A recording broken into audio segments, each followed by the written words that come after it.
Shalom, bienvenidos a Top TV, donde encontrarás excelente material. Desde acá te deseo Kol Tuv, todo lo bueno. Y recuerda suscribirte a nuestro canal para que estés al tanto de todas las nuevas publicaciones.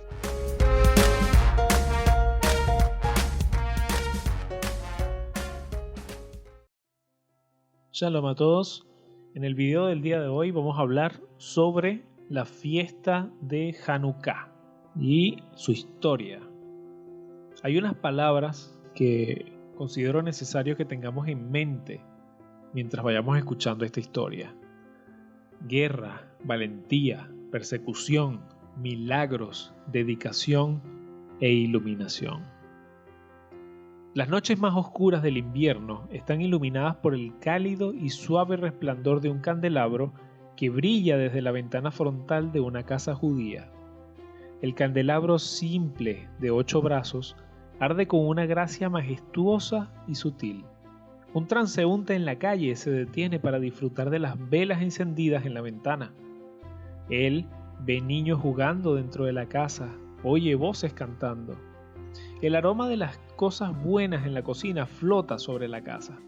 El transeúnte comenta dentro de sí mismo mientras sigue su camino: esta noche debe ser una de las noches de Hanukkah. La fiesta de 8 días de Hanukkah se celebra en hogares judíos cada año. El candelabro de 8 brazos llamado Hanukkah o Hanukkah Menorá está encendido. Amigos y familiares se reúnen para comidas festivas de deliciosos panqueques de papa y pasteles. Hay juegos entretenidos para niños, cuentos, canciones y oraciones. Sobre todo, hay alegría, regocijo y luz. Y un primer punto que vamos a tocar en esta historia es la fiesta de la dedicación.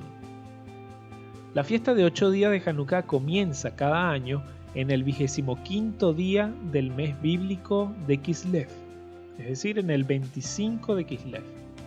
Esto generalmente corresponde a finales de noviembre o diciembre en el calendario secular. Hanukkah significa dedicación. La fiesta de Hanukkah es la fiesta de la dedicación. Los eventos detrás de la fiesta de Hanukkah se encuentran en el libro apócrifo de Primera Macabeos. Allí se cuenta la historia de cómo Judá Macabeo y su heroica banda de luchadores por la libertad derrocaron a las tiránicas fuerzas seleucidas que habían sometido a Judea y contaminado el templo de Jerusalén. Después de recuperar Jerusalén, Judá Macabeo y sus seguidores purificaron y dedicaron nuevamente el templo. El altar que había sido contaminado con sacrificios paganos fue desmantelado y se construyó uno nuevo. La menorá, el altar para el incienso, la mesa del pan de la presencia y la cortina ante el lugar santísimo fueron reemplazados. Cuando su trabajo estuvo completo, establecieron el 25º día de Kislev como la fecha para la rededicación del templo, porque esa fecha era el aniversario del día en que el templo había sido contaminado 3 años antes. Para celebrar la restauración del templo sagrado de Dios, toda Jerusalén se regocijó durante 8 días. Judá Macabeo declaró que las generaciones futuras deberían alegrarse anualmente durante esos 8 días para recordar los milagros de la dedicación del templo. Entonces nos encontramos con un segundo punto a tocar en este artículo, que es la historia de Hanukkah. Los acontecimientos detrás de Hanukkah ocurrieron durante los años turbulentos de la desintegración del imperio de Alejandro Magno y el surgimiento del imperio romano con garras de hierro. En aquellos días, la tierra de Israel se vio sacudida por las potencias mundiales que buscaban usarla como un puente terrestre natural entre África y Eurasia. El pueblo de Israel fue víctima de grandes trastornos políticos. La guerra nunca estuvo lejos de su tierra. Mientras tanto, se libraba otra guerra entre el pueblo de Israel. Las conquistas de Alejandro habían introducido al mundo el idioma, el pensamiento, las costumbres y las filosofías griegas. La educación griega se había convertido en un estándar universal. El arte, la ciencia, el atletismo, la literatura y la religión occidentales se habían infiltrado en el este, y la tierra de Israel no fue la excepción. Muchos judíos cayeron bajo el dominio del helenismo y abrazaron la cosmovisión griega con los brazos abiertos. Cabe destacar que la cosmovisión griega es muy distinta a la cosmovisión judía. En el año 175 a.C., el rey Seleucida, Antíoco IV, heredó el trono de su imperio y se declaró a sí mismo Epífanes, es decir, afirmó que él era divino. Ordenó a todos sus súbditos que erigieran estatuas de él en sus templos y lo adoraran. Además, trató de unificar sus propiedades territoriales imponiendo un estricto helenismo, que es el pensamiento griego. El idioma griego se hizo obligatorio. La cultura y la religión griegas también se impusieron a la gente de su reino. Y cabe destacar un tercer punto: la abominación de desolación. En el año 169 a.C., el ejército de Antíoco sufrió una humillante derrota en su campaña egipcia cuando la intervención romana detuvo su avance. Avergonzado y enojado, Antíoco volvió su ejército hacia el norte para regresar a través de la tierra de Israel. Cuando le llegaron noticias de disturbios civiles en Jerusalén, saqueó la ciudad indiscriminadamente y masacró a muchos de sus ciudadanos. Durante este asedio, entró en el templo sagrado y robó el oro y la plata, incluido el altar de incienso, la mesa y la menorá. No mucho después de eso, Antíoco dio órdenes de que todas las naciones bajo su poder abandonaran de inmediato sus diversas religiones y culturas y adoptaran un solo estándar monolítico de la cultura y la fe griega. Los edictos estaban dirigidos específicamente a los judíos. Los sacrificios diarios fueron descontinuados. El templo de Jerusalén se convirtió en un templo para Zeus. El 15º día del mes de Kislev, los griegos sirios erigieron una imagen de Zeus en el templo. 10 días después, comenzaron a sacrificar cerdos al ídolo sobre el altar del Señor. Antíoco también introdujo leyes que prohíben la circuncisión, la observancia del Shabbat, es decir, del día de reposo, el sábado, las dietas kosher también las abolió, y el estudio de la Torá. Todo eso estaba prohibido.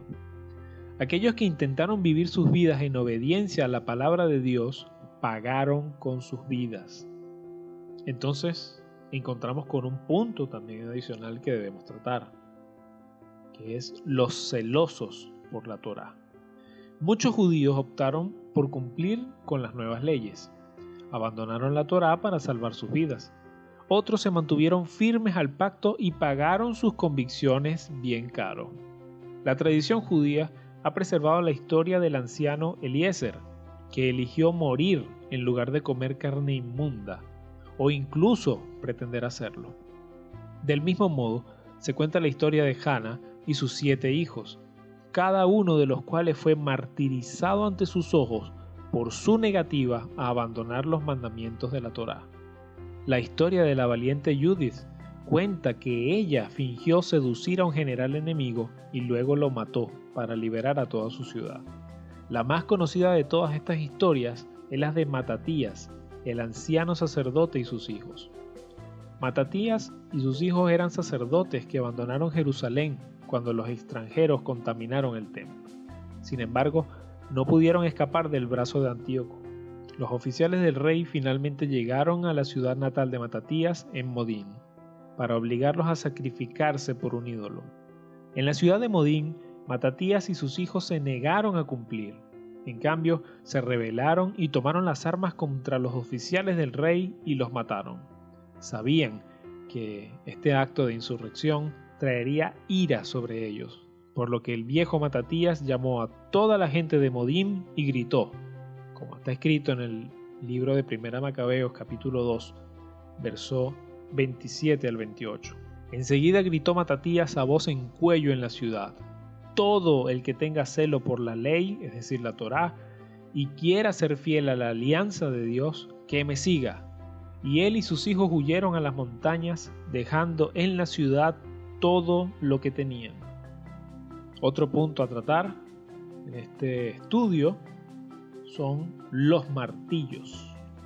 Escondido en las montañas, Matatías y sus hijos no estuvieron solos por mucho tiempo.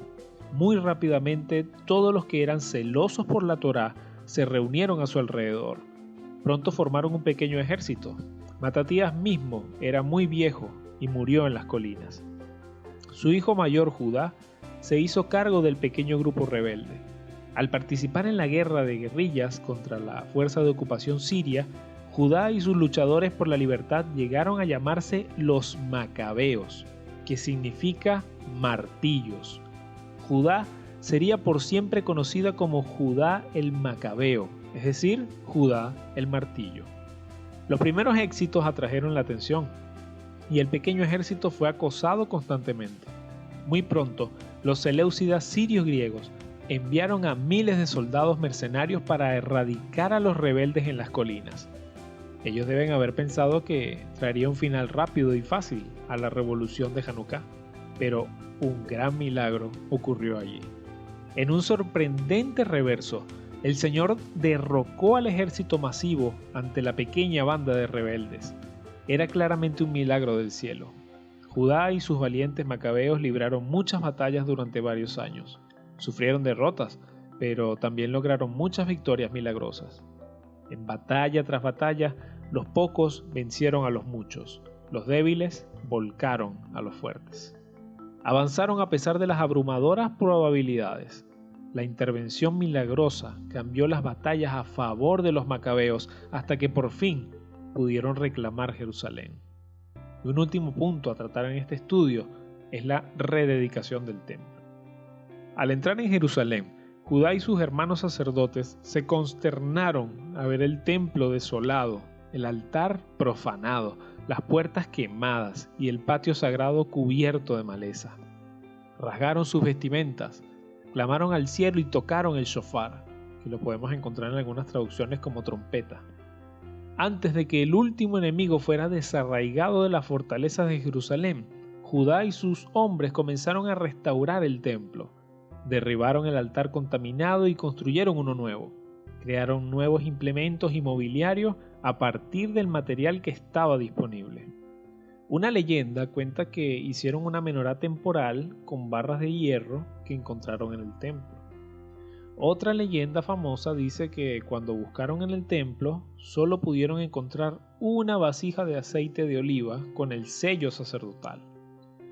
Es decir, pudieron haber encontrado aceite de oliva, pero si no tenía el sello sacerdotal no podía ser usada para encender la menorá. Pero esta vasija de aceite de oliva fue suficiente para alimentar las lámparas de la menorá solo por un día. Pasarían 8 días antes de que pudieran obtener más aceite de oliva apto para su uso en la menorá. Sin saber qué hacer, decidieron guardar el mandamiento de encender la menorá lo mejor que pudieron, es decir, encendieron la menorá con el aceite que tenían disponible y que solamente alcanzaba para un día. Lo encendieron esperando que se apagara el mismo día. Milagrosamente, el aceite duró 8 días hasta que se pudo obtener aceite nuevo. Algunos dicen que esta es la razón por la que Hanukkah se celebra durante 8 días. Fue en el 25º día de Kislev, exactamente 3 años después de que el primer cerdo había sido sacrificado en el altar, que Judá y sus hombres restablecieron las ofrendas quemadas diarias al Señor. Celebraron la rededicación del templo durante 8 días. Los días de dedicación llegaron a ser recordados y celebrados como el Festival de Hanukkah, también conocido como la Fiesta de la Rededicación, la Fiesta de las Luminarias. Un detalle importante que cabe destacar es que nuestro maestro Yeshua subió al templo en Hanukkah, y eso lo podemos encontrar en el Nuevo Testamento, como está escrito en el libro de Juan capítulo 10 verso 22 al verso 23. celebrábase en Jerusalén la fiesta de la dedicación, también conocida como Hanukkah. Era invierno y Yeshua, Jesús, andaba en el templo por el pórtico de Salomón. Tov, hasta acá el estudio de Hanukkah. En el texto del video estaré dejando la fuente del mismo. Shalom y que tengan una feliz celebración de Hanukkah junto a toda su familia y a todos sus hermanos. Un abrazo. Recuerda dejar tu comentario. Si te gustó el video, dale like y compártelo con tu comunidad. Suscríbete y dale click a la campanita, ya que próximamente estaremos subiendo más videos al canal. No me queda más que decirte Toda Shesfitan Banu. Gracias por vernos. Shalom.